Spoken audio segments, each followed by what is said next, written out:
Hi friends, இன்றைக்கி ஒரு most requested video தான். ஸோ நிறைய பேர் வந்து நம்மக்கிட்ட அந்த வீடியோ வந்து கேட்டே இருந்தாங்க. ஷோல்டர் வந்து ஃபால் ஆகுது, ஸோ அதை எப்படி வந்து கரெக்ஷன் பண்ணுறது அப்படின்னு சொல்லி நம்மள்ட்ட கால் பண்ணிலாம் வந்து கேட்டிருந்தாங்க. ஸோ அதோட வீடியோ வந்து ஆல்ரெடி நம்மளோட சேனலில் வந்து போட்டிருப்போம். பட்டு இன்னொரு டைமும் அதை வந்து நல்லா கிளியராக வந்து எக்ஸ்பிளைன் பண்ணி போடலாம் அப்படின்னு சொல்லி நம்ம அந்த வீடியோவில் வந்து பார்க்க போகிறோம். ஷோல்டர் வந்து முன்பக்கமாக இறங்குறது, ஷோல்டர் வந்து ரொம்ப லூஸாக இருக்குது, கலண்டு விழுற மாதிரி இருக்குது. ஸோ இந்த மாதிரி ப்ராப்ளம்லாம் எப்படி வந்து சரி பண்ணுறது அப்படின்னு சொல்லி தான் அந்த வீடியோவில் வந்து பார்க்க போகிறோம். வீடியோ வந்து ஃபுல்லாக பாருங்கள், உங்களுக்கு ரொம்பவே யூஸ்ஃபுல்லாக இருக்கும். நான் இப்போ வந்து உங்களுக்கு புரிகிறதுக்காக பேக் சைடு ஃப்ரண்ட் சைடு ரெண்டுமே வந்து ட்ரா பண்ணி வச்சுருக்கேன். ஃபஸ்ட்டு நீங்கள் வந்து பார்க்க வேண்டியது உங்களோட நெக்கோட வித்து தான். நீங்கள் நம்ம ஷோல்டர் இருக்கா, அந்த ஷோல்டர்லேருந்து அந்த ஷோல்டர் வரைக்கும் நீங்கள் வைக்கிற நெக்கோட வித்து தான். ஸோ நீங்கள் நெக்கோட வித்து கரெக்ட் அளவு வச்சிங்கனாலும் கரெக்ட் அளவுலேருந்து உள்பக்கமாக தான் ஒரு 1/4 இன்ச் வந்து நீங்கள் ஸ்டிச்சிங்க்காக வைக்கணும். ஸ்டிச்சிங்க்காக வைக்கிற அளவு வந்து உள்பக்கமாக தான் நீங்கள் வைக்கணும். அப்படி உள்பக்கமாக வச்சு கட் பண்ணிங்கன்னா தான் நம்ம அதை கட் பண்ணி ஸ்டிச்சிங் பண்ணும்போது கரெக்டான அளவுக்கு வந்து வரும். பாருங்கள், நான் எப்படி உங்களுக்கு மார்க் பண்ணுறேன். ஸோ நீங்கள் அந்த மாதிரி வந்து ஸ்டிச்சிங்க்கு எக்ஸ்ட்ரா விடுற அளவை உள்பக்கமாக மார்க் பண்ணி தான் அதை ஸ்டிச் பண்ணும்போது நம்மளுக்கு ஃபினிஷ் பண்ணும்போது கரெக்டாக வரும். ஸோ நீங்கள் ஃபுல் ஷோல்ட்ரு, அதாவது நீங்கள் நார்மல் ப்ளவுஸ் வந்து ஸ்டிச் பண்ணுறீங்க அப்படின்னா ஃபுல் ஷோல்டர் அளவு வந்து வைக்கவே கூடாது. நிறைய பேர் வந்து கேட்குறீங்க ஃபுல் ஷோல்டர், அதாவது ஆஃப் ஷோல்டர் வச்சு எனக்கு லூஸ் ஆகுது அப்படின்னு சொல்லி கேட்டீங்க. ஸோ அவங்களுக்காக சொல்கிறேன், ஃபுல் ஷோல்டர் வந்து வைக்கக்கூடாது. உங்களோட இப்போ எப்படி சொல்கிறது, நெக்கோட வித்து வந்து ஒவ்வொரு சைஸுக்கு தான் நீங்கள் ஒரு 1/4 இன்ச்சு வந்து எக்ஸ்டெண்ட் பண்ணிக்கலாம். ஸோ நான் உங்களுக்கு கொடுத்துருக்கேன் பாருங்கள், 30 இன்ச்சு 32 இன்ச்சு இந்த ப்ளவுஸுக்கெலாம் நீங்கள் ஒரு 2 இன்ச் வந்து நெக் வித்து வச்சா போதும். 2 இன்ச்னால் நம்ம 4 ஃபோல்டிங்கில் போட்டு கட் பண்ணும்போது 2 இன்ச்சஸ், அதாவது இப்போ நான் ஃபுல் நெக்கோட வித்து கொடுத்துருக்கேன். ஸோ அதில் பாதி அளவு வந்து 2 இன்ச்சஸ், நம்ம நெக்கோட அந்த ஃபுல் நெக்கோட அளவு வந்து 4 இன்ச்சஸ் இருக்கணும். 30 இன்ச்சு, அதாவது 28 இன்ச்சு 30 இன்ச்சு இந்த மாதிரி ப்ளவுஸுக்கெலாம் 2 இன்ச்சு கரெக்டாக இருக்கும்.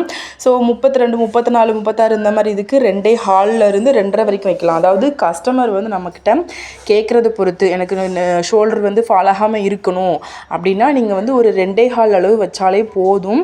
அதுக்கு மேலே உங்களுக்கு வந்து கரெக்டாக இருக்கணும்னு நினச்சிங்கன்னா மட்டும் நீங்கள் 2.5 இன்ச்சு வைங்க. அதிகமாக நம்ம போக போக போக ஷோல்டர் வந்து ஃபால் ஆக தான் செய்யும். ஸோ ரொம்ப ஃபேட்டாக இருக்கிறவங்களுக்கு 40 இன்ச்சு 42 இன்ச்சு ப்ளவுஸுக்கு மட்டும்தான் 2.25 இன்ச்சு நீங்கள் வைக்கணும். அதுக்கு மேலே அவங்க வந்து எனக்கு நல்லா ஃப்ரீயாக வேணும்னு கேட்டால் மட்டும்தான் நீங்கள் வந்து 3 இன்ச்சஸ்லாம் வைக்கணும். ஸோ நான் அதுதான் வந்து உங்களுக்கு வந்து நான் கொடுத்துருக்கேன் மெஷர்மெண்ட். இதுக்கு வந்து ஃபார்முலா வந்து யூஸ் பண்ணுவாங்க, பட் நான் வந்து எந்த ஃபார்முலாவும் வந்து யூஸ் பண்ணுறதில்ல. நம்மளோட ஒரு மெஷர்மெண்ட், நம்ம வந்து ஒரு கணக்கு வச்சுக்கணும். இந்த ப்ளவுஸ்னால் இப்போ 30 இன்ச்சு ப்ளவுஸ்னால் 2 இன்ச்சு நெக்கு வித்து வச்சா போதும். 34 36 அப்படின்னா நம்ம வந்து அதை வந்து எக்ஸ்டெண்ட் பண்ணிக்கலாம். அளவு வந்து கூட நீங்கள் வந்து எக்ஸ்டெண்ட் பண்ணிக்கலாம். ஸோ உங்களுக்கு வந்து நெக்கு வந்து ரொம்ப டீப்பாக வருதுன்னா உங்களோட நெக்கை வித்து வந்து நீங்கள் கம்மி பண்ணிக்கணும். ஆனால் க்ளோஸ் நெக்கான இப்போ உங்களுக்கு காமிச்சிருக்கேன்ல, க்ளோஸ் நெக்காக வருது அப்படின்னா நீங்கள் உங்களோட நெக்கோட வித்தை வந்து கொஞ்சம் அதிகப்படுத்திக்கணும். அப்போ தான் உங்களுக்கு வந்து அந்த நெக் சைடு வந்து கரெக்டான ஃபினிஷிங்கில் வரும். ஸோ நீங்கள் இந்த மாதிரி மாற்றி பண்ணிங்க அப்படின்னா உங்களுக்கு ஷோல்டர் வந்து ஃபால் ஆகிற ப்ராப்ளம் வந்து இருக்காது. ஸோ நீங்கள் இப்போ ஒரு கட் பண்ணுறீங்க, ஸோ நான் வந்து இதுக்கு முன்னாடி போட்டிருந்த வீடியோவில் வந்து கட்டிங் பண்ணிகிட்டு இருக்கும்போது அதை எப்படி வந்து கரெக்ஷன் பண்ணுறது அப்படின்னு சொல்லி போட்டிருப்பேன்.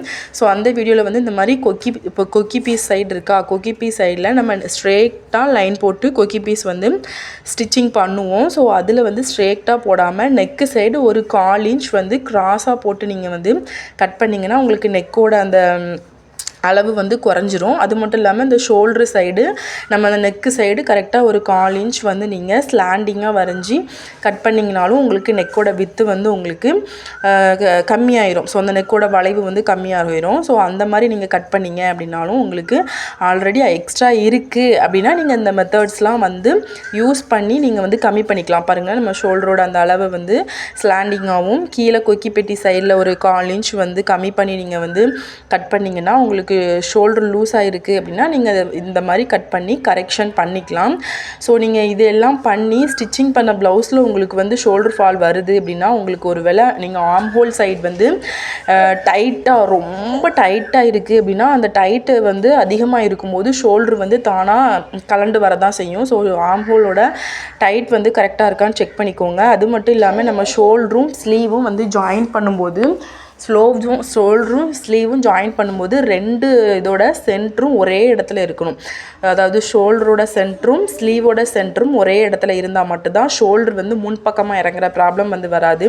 நீங்கள் ஸ்லீவ் ஜாயின் பண்ணும்போது ஸ்லீவோட சென்டர் வந்து முன்னாடி பக்கம் கொஞ்சம் தள்ளியோ அப்படி இல்லைன்னா பின்னாடி பக்கம் கொஞ்சம் தள்ளியோ உங்களுக்கு வந்து ஸ்லீவோட அந்த சென்டர் பாயிண்ட் இருந்துச்சு அப்படின்னா நீங்கள் வந்து ஸ்டிச்சிங் பண்ணி ஃபினிஷ் பண்ண அப்புறமா உங்களோட ஸ்லீவோட சென்டர் வந்து கரெக்டாக சென்டர் போர்ஷன் வரதுக்கு தான் ட்ரை பண்ணும்.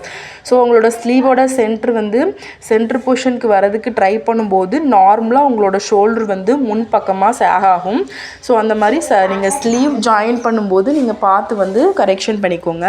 அது மட்டும் இல்லை, கீழே நீங்கள் வந்து உங்களோட இடுப்பு சுற்றளவு வந்து நீங்கள் ஸ்டிச்சிங் பண்ணுவீங்களே, அந்த இடுப்பு சுற்றளவும் வந்து கரெக்டாக லூஸ் இல்லாமல் ஸ்டிச்சிங் பண்ணணும். உங்களுக்கு ரொம்ப லூஸாக இருக்குது, கீழே நம்ம சைட் ஜாயினில் கீழே ரொம்ப லூஸாக இருக்குது அப்படின்னாலும் உங்களுக்கு வந்து முன்னாடி வந்து ஷோல்டர் வந்து ஃபால் ஆகும். ஸோ மெயின் ரீசன் நீங்கள் அந்த மாதிரி முன்பக்கமாக இறங்குறதுக்கு மெயின் ரீசன் ஸ்லீவ் ஜாயின் பண்ணுறது தான். ஸோ நீங்கள் அதை வந்து பார்த்துக்கோங்க. நீங்கள் பார்த்து வந்து ஒவ்வொரு ப்ளவுஸ்லேயும் நீங்கள் சேஞ்ச் பண்ணி ஸ்டிச்சிங் பண்ணிங்கன்னா உங்களுக்கு ஷோல்டர் ஃபாலிங் இஷ்யூ வந்து வராது. நம்ம இந்த வீடியோவில் வந்து நிறையவே டிப்ஸ் வந்து பார்த்துருந்தோம். ஆல்ரெடி நம்ம அதை வந்து கட்டிங்காகவே போட்டிருக்கோம். இன்றைக்கி நான் வந்து ட்ரா பண்ணி உங்களுக்கு வந்து கொடுத்துருக்கேன். ஸோ உங்களுக்கு இந்த வீடியோ வந்து ரொம்பவே யூஸ்ஃபுல்லாக இருக்கும்னு நினைக்கிறேன். நீங்களும் வந்து இந்த மாதிரி சின்ன சின்ன விஷயந்தான், இது வந்து ஒரு பெரிய விஷயமே கிடையாது, சின்ன சின்ன விஷயந்தான் நீங்கள் வந்து இதில் சேஞ்ச் பண்ண வேண்டியிருக்கும். ஒரு 1/4 இன்ச் டிஃப்ரென்ஸால் தான் உங்களுக்கு ஷோல்டர் ஃபாலிங் ப்ராப்ளம் எல்லாமே வரும். ஸோ நீங்களும் இந்த மாதிரி ட்ரை பண்ணி பாருங்கள். இந்த வீடியோ பிடிச்சிருந்துச்சுன்னா லைக் பண்ணி ஷேர் பண்ணி கமெண்ட் பண்ணுங்கள். மறக்காமல் சப்ஸ்கிரைப் பண்ணிக்கோங்க. பாய்.